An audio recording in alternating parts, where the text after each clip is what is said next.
And our fifth main topic today gets submitted to us by Michael Traveras, who writes, actress Lupita Nyong'o just gave an update on Black Panther 2 and explained the way that they've reshaped the sequel in light of Boseman's passing was done to honor him. What did you think of her comments, and are you more okay now with them not recasting Chadwick's role? All right, thanks a lot for sending that in, man.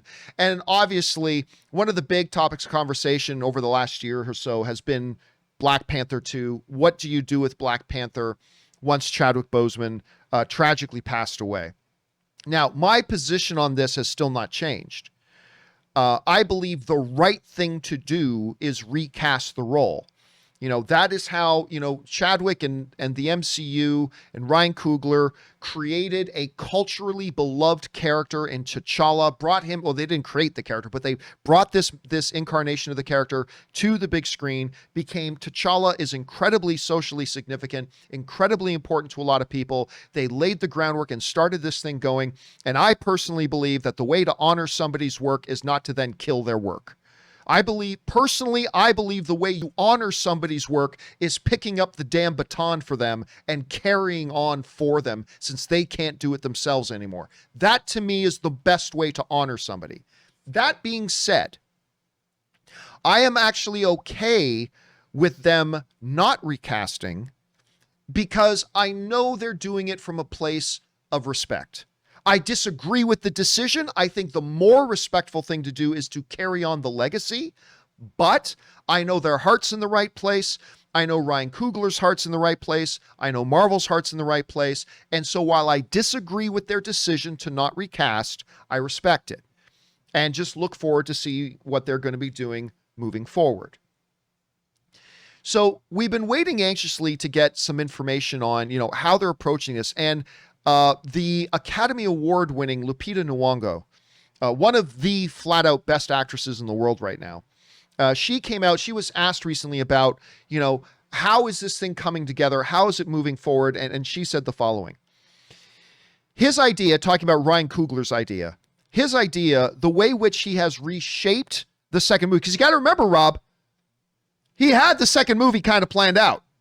I don't think the full script was written yet, but he had the overall idea about what the movie was going to do. So he had to go back to the drawing board. Anyway, Ryan's idea, the way which he has reshaped the second movie, is so respectful to the loss we've all experienced as a cast and as a world. So it feels spiritually and emotionally correct to do this. And hopefully, what I do look forward to is getting back together and honoring what he started with us and holding his light through it, because he left us a lot of light that we are still going to be bathing in. I know that for sure. This, of course, comes to us from Nakia herself, Lupita Nyong'o, who is, of course, star of the first one, and she's going to be starring in the second one as well. Rob, this is, of course, none of what we're hearing from her here is surprising. I mean, obviously, Ryan Coogler worked very closely with Chadwick Boseman. They all did. There was no doubt in any of our minds that however they decided to proceed with Black Panther 2, it was going to be done in as respectful a way as possible to the memory and legacy of Chadwick Boseman. Again, I think they should have done it a little bit different of a way, but I know their motivation is pure, and I'm looking forward to seeing what they do. And personally, Rob, I've always thought, listen, if you're not going to recast T'Challa, which they totally should have, but if they're not going to recast T'Challa, Nakia should be the new Black Panther. Nakia should be the ruler of Wakanda. If not M'Baku, I mean, M'Baku would probably be my number one pick. If not M'Baku, it should probably be Nakia. Leader of her tribe. She's got international experience. She's a keen warrior, all that kind of stuff.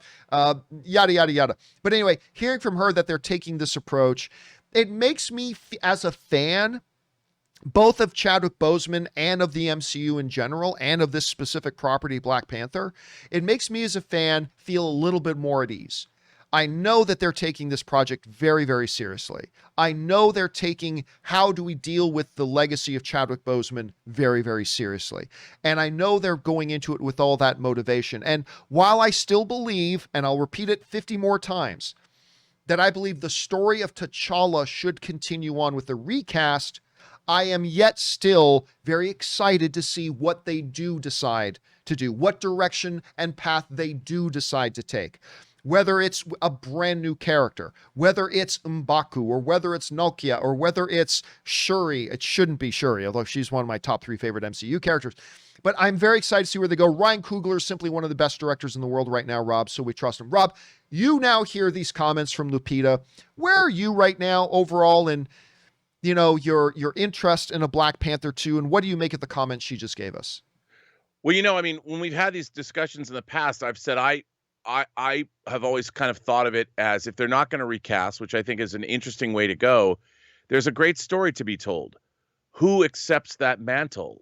And how does that happen? And are there many players, maybe to be named later, who are in the running to be the new Black Panther? Wakanda needs Black Panther. And I think that, by honoring Chadwick Boseman and honoring his life, I've always thought that whatever happens, that's deal with that. People do get sick and pass away unexpectedly, and if they could incorporate that, it would also honor his performance as the character. So, in a way, I trust that we're going to get a very interesting story that is probably going to be very emotional for us as viewers and fans of the MCU, and we're probably going to be put through, I would imagine, the emotional ringer a little bit. But I'm from a movie fan perspective and from an MCU fan perspective, and knowing what we're getting, not knowing what we're getting, I am excited and cautiously optimistic about the direction the film could go in. And I'm curious to see, and I'm excited for it. So let's play fan speculation for a bit here. So we know they're not recasting. So that means somebody else has to take on the mantle of Black Panther, which is what, Wakanda has done for thousands of years. Mm-hmm. What do you think? I mean, right now it's pure speculation. It's obviously pure speculation. We have nothing to base any real opinion on. But as a fan, if you had to take a guess right now, out of the following options, who is the Black Panther? Is it Shuri? Is it M'Baku? Is it Nokia? Or is it a brand new character they branded, a long lost, not mentioned yet brother of T'Challa, or something, whoever and whatever? So is it an unknown? Is it Shuri? Is it Nokia? Is it M'Baku? If you had to guess right now, which way are you leaning that you think they're going to go? A new character. Right. And I think the reason as a new character, the idea of a boy becoming a king is an irresistible story. We've seen it in many different iterations throughout many different genres and things like that. And I think about The Godfather.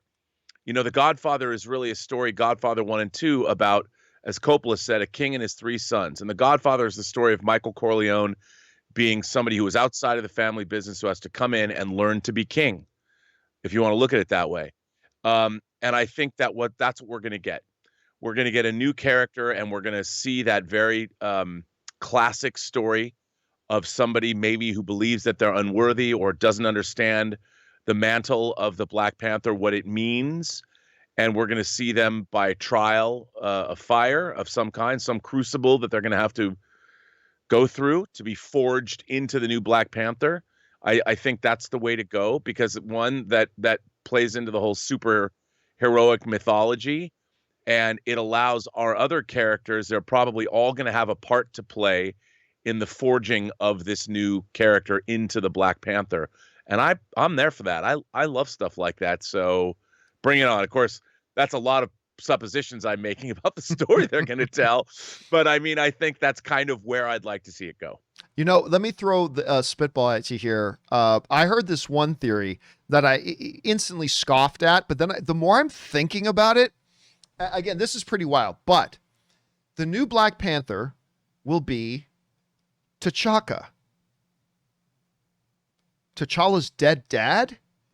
Yeah, I read this really elaborate theory. It was like 3 or 4 pages in explaining it, which it's never a good theory if you have to write it out over pages. But the whole thing about, with all the multiverse of madness thing that's going on, what if a young T'Chaka, T'Challa's dad, returned And again, it's something that I initially scoffed at and is still probably pretty ridiculous. But I thought about it for a second and went, with all the crazy stuff they're doing in the MCU, I wouldn't completely write that idea off.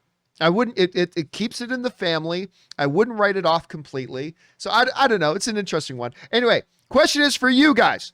What do you think about these comments made by Lupita Nyong'o about how they're approaching Black Panther 2? How are you feeling about the project overall as a story? Jump on down into the comments section below and let us know your thoughts.